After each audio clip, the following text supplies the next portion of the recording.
King mga pananim. Ito ay hindi ko pa ito nakikita kahit nang ako ay nasa bukid. Sila ay matatag. Ang ginamit kong pangpuksa dito sa mga ganitong insekto, ito na sa loob lamang ng 5 minuto ay kaya kong puksain ang insektong ito. 5 minuto wala nang buhay. Pero sa bago na ito na dumating dito sa aking halaman, 2 uri na ng pangpuksa na aking inilalagay dito sa aking pang-spray sa kanila. Ang mga dahon ng aking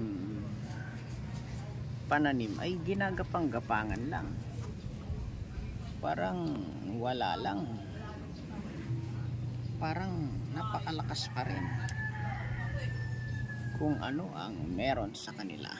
Ayan o, ayan sila o, ayan. Ngayon ay maghahanda tayo at maghahanap tayo, tutuklas tayo ng panibagong pampuksa ng mga insektong ito, dahil sa hindi pwedeng manira sila dito sa ating halaman ng ganun-ganun na lang. At yan ay tutuklasin ni Kahimas, mga insektong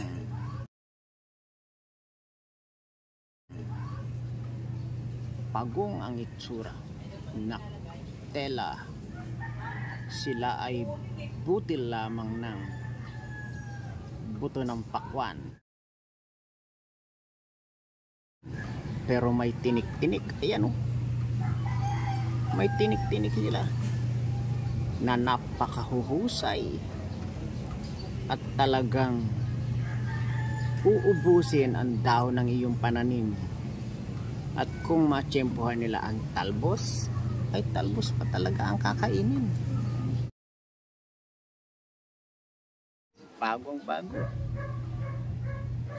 Hindi ko pa alam kung ano ang pwedeng ipampuksa sa kanila. Wala pa akong nai-apply. Itong uri nitong pampuksa ko na ito ay isa lamang ito sa ating mga detergent, pero napakabisa nito. Ang mga kulisap na yan, na gaya niyang mga nakadapo sa dahon na yan, yan ay saglit lang kapag inabot sila ng spray ng aking natuklisang ito na pamuksa ng kulisap. Balikan natin ang mga ito, o baka ito ay nagkukunwari lamang na may buhay pa, pero kailangan natin na malaman kung sila ay nagkukunwari lamang, at kung napatunayan natin na sila ay mga wala ng malay, ay nakatuklas tayo ng bagong pamuksa sa kanila. Yun, itong isang nakabalagbag na ito, yan o, gagalawin ko kung siya ay may buhay pa. Galawin natin. Haba, parang mayroon tayong natuklasan na gaya ng pamuksa ng ating mga sinaunang mga pamuksa. Totoo to, totoo.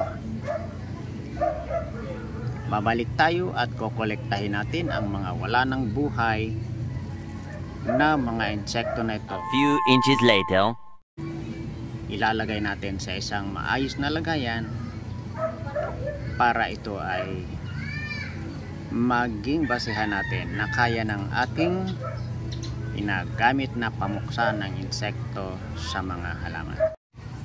Ngayon nga po pala ay nag-provide tayo ng patungan itong ating mga poobserbahang mga insekto. Ito pong ginawa nating pang-ipit ay gawa lang po yan sa wire. Improvise lang po ito. Iipitin po natin ito. Itong isang kulisap na ito na tela siya ay ito po, ito po ang kulisap. Tuklas na natin ngayon. Yan po ang kanilang hirela, ano po.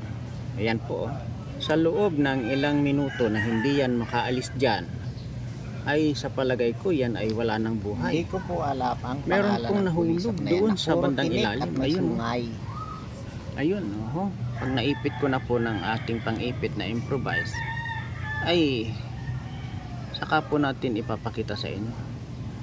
Tela bumaon ng bumaon. Ayun, nakuha natin ang kulisap. Ayan, mamaya po ay lilinisin natin yan dyan at kukuhain pa po natin ng iba. Si Kahimas po ay tumutuklas ng pamuksa po ng mga kulisap na tuwirang naninira ng ating pananim. Kaya samahan nyo ako, at kapag ito ay mahusay, aba, yan din po ay itutuloy nating pag-aralan. Ang panahon po ay nagbabanta ng ulan, kaya isa na lamang po siguro ang kukuhain natin dito sa mga kulisap na ito. Ito po ang piling tulog po dito sa ibabaw na ito. At tela naman po sa tingin ko ay walang buhay. Ay ito na lang po ang kukuhain ko. Naku, mahuhulog ka. Ilalapit ko na lang dito ang dahon. Ayan po, tara po doon natin ito pag-aaralan sa medyo malilim. At pumapatak na po ang ulan. At ayun, ayan na po, malakas ang banta ng ulan. Dito na po tayo. At dito po natin titignan ang mga nakaya ng ating na-provide na pamatay ng kulisap. Sila ay nalipol. At ay hindi ko lang po alam kung sila ay abutan ng ganyang kalakas na ulan, ay baka po sila ay makarecover. Sa tingin nyo po kaya ay makaka-recover pa itong mga kulisap na ito kapag ka sila ay napatakan ng ganito kalakas na patak ng ulan?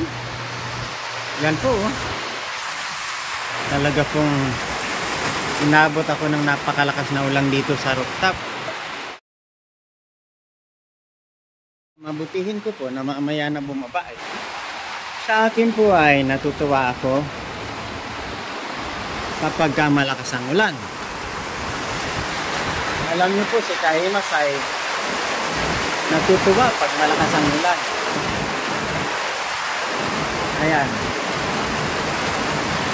Dahil isa po ako sa magsasaka. Pero ang sinasaka ko po ay dito lang sa rooftop. At ipapakita ko po sa inyo kung bakit ako natutuwa.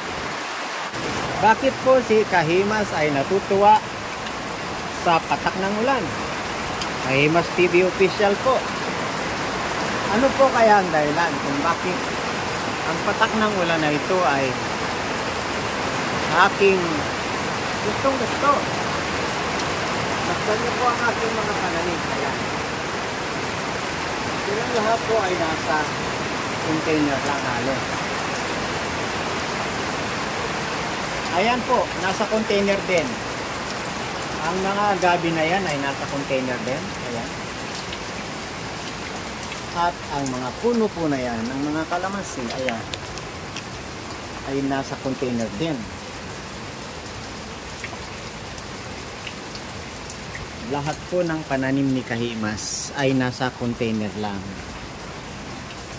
At ang lugar po na ito ay ang rooftop ng aking simpleng bahay. Na ito naman po ay pinagmumulan ng ating mga inaaning gulay. Kaya tuwing papatak ko